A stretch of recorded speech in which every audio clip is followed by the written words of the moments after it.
everybody, welcome back to Part of Something Real. Okay. A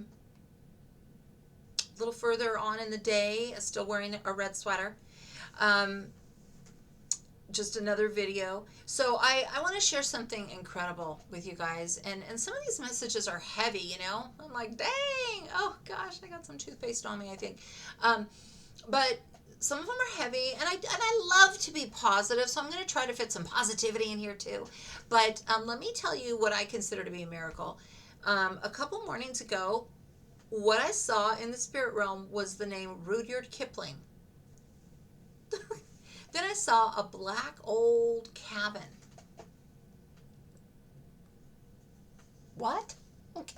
So just now, just a minute ago, I decided, oh, let me look that up. God wants me to look that up. So I look it up, and this poem by Rudyard Kipling, a famous poet, famous American poet, is all about judgment.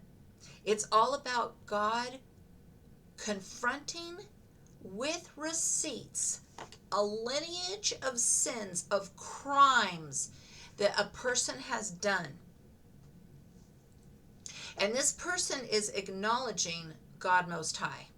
Okay, now this person is saying, okay, I get it. You have cornered me. You are putting all of my dirt on a plate, and I'm having to eat it. I'm having to look at it and really eat it. And it's these are octets, so every stanza has 8 lines. It's a 48-line poem. I'm going to only read one stanza, but it's so heavy, you guys. Here we go. The name of the poem again is Supplication, which is means prayer, of the Black Aberdeen. Okay, it says, I have been driven forth on gross offense that took no reckoning of my penitence. And in my desolation, faithless me, have crept for comfort to a woman's knee. Now I return, self-drawn, to meet the just reward of the riot, the theft, and the breach of trust. Put me not from thy life, though this is so. If thou forsake me, whither shall I go? Into thy presence, flattening while I crawl, and from head to tail I do confess it all. Mine was the fault. Deal me the stripes, but spare the pointed finger which I cannot bear, the dreadful tone in which my name is named.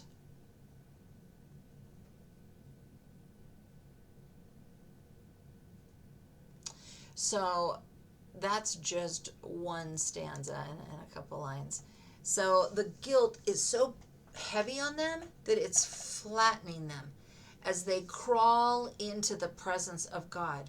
And God shows them everything they have been doing, many of them for years. Not only have they targeted you, but they've targeted other people. It talks about riots, so they have sown unrest. They have sown the ruination of people's reputations. Theft. What have these people stolen? Oh, they've stolen, your good reputation, your good standing, promotions for you at work. They've tried to steal your peace of mind, your marriage, work opportunities, money opportunities. You name it, they've tried to steal it. Not just from you. Okay, and then finally, what was it? Theft, riot, breach of public trust. So in this case, this person is either they hold an official position in a church, they hold an official position in government. That's what it's giving to me, government. But it's some kind of official capacity that this particular person has. This is a continuation from a vision that God gave me of a large dog that went and kind of leaned on a woman's knee, and he was confessing to her. And the dog represents somebody powerful, because it wasn't like a little tiny pooch, because God has shown me little tiny pooches in vision. No, this was like a huge German Shepherd. I believe it was a German Shepherd. Oh no, I'm sorry. It was a Saint Bernard. Yeah. So it's a big, powerful animal. This is a powerful person that went to a woman and confessed and tried to get kind of some comfort and sympathy. That's what I saw in a vision 4 months ago. Okay. And then today, God has me read a poem about a man who goes to a woman's knee, just like the dog went to this woman's knee and confessed to her. Okay, so the woman represents someone in, I said before on that video, like a priest or somebody that they consider to be godly, maybe someone who operates in the gifts of the Spirit, somebody who has an official capacity in church or something. This is a continuation of that. I didn't know who that big dog represented a few months ago, and I remember praying like, well, who is this one, God? Because God will show me people, but then I don't, sometimes he'll show me their faces, but I don't know them. I haven't met them yet. Or sometimes he'll show me faces that I do know. Sometimes he shows me these people in the form of an animal, and sometimes I recognize who the animal represents in real life.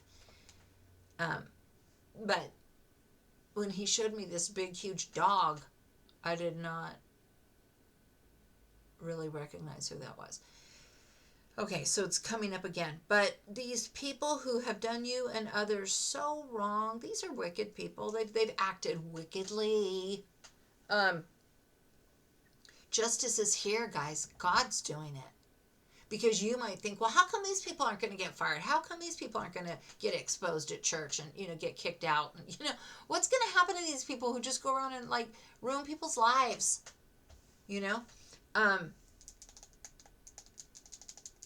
God is bringing to bear a level of pain. Remember, I told you before, this will now be my 4th video where I have said, when God brings the receipts, it is a vindication so much worse than even what we could come up with. Because let's say somebody did get fired from their association or their political position or whatever role they are filling. Okay, so yeah, that happens. So yeah, they fall from grace. They fall from their nice salary and perks and their influence in the community. And yeah, don't we love that? Come on, God, bring that too. But also, God, God can do that, and he probably is in the midst of doing that.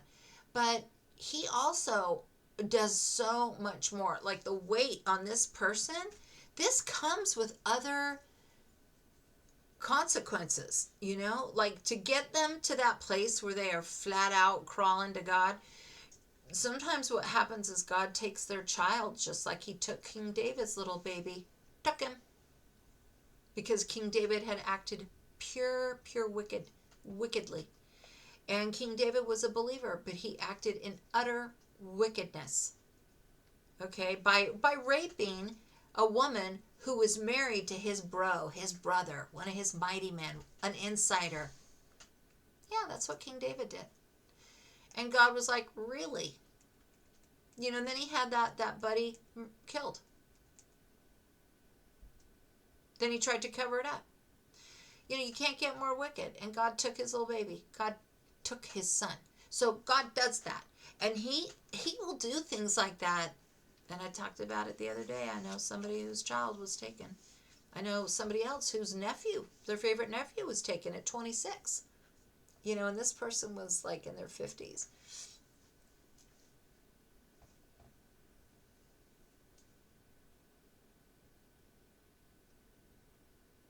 This is what God does. Believe that God punishes for wickedness. And it doesn't matter if you're a believer or not. Because in this poem, this person acknowledges God from the beginning to the end of the poem. So they know who God is, but yet they were still living a wicked life. Okay, so that's like the headache. Okay, now we're going to switch gears, and we're just going to go so positive. Okay, super duper positive now. I saw last night as I was going off to sleepy time, 4 people, and they were silhouetted, so they just looked black, and they were way far away, far away. Um, and I was hearing the Lord say, let me look at it. God is opening the doors, and you are going to sail on through. Okay, that's what was being communicated. Okay, and then I saw a vision of 4 silhouetted adults, and they were coming out of the sky in parachutes. Okay, so it was, I don't know her name, you guys. She's